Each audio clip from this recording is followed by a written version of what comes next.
আসসালামু আলাইকুম। সুইডেনে এসে আমার ১ম মাংস রান্না। বলতে গেলে আমার জীবনেরও ১ম। চেষ্টা করতেছিলাম যে কোন পজিশনে রেখে আমি মাংসটা কাটবো। পরবর্তীতে যাই হোক মাংস কাটলাম। পেঁয়াজটা একটু চেষ্টা করলাম ভাজা, ভাজা করে নিতে। কিন্তু কেন যেন হচ্ছিল না। তারপরেও চেষ্টা করে গেলাম। কি আর করা? লাল হওয়ার আগেই আমি দিয়ে দিলাম হলুদের গুঁড়া, মরিচের গুঁড়া, ধনিয়ার গুঁড়া।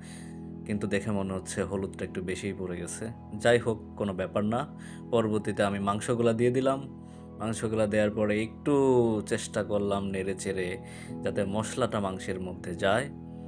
তারপরেও কোনো ব্যাপার না। পরবর্তীতে আমি একটু পানি ঢেলে কষায় ফেললাম। কষানোর সাউন্ড শুনে মনে হচ্ছে খুব স্বাদই হবে। আমার তো জিহ্বায় পানি চলে আসতেছিল। মনে হচ্ছিল আমি মাংসটা এখনই নিয়ে খেয়ে ফেলি। ওয়াও! So yummy!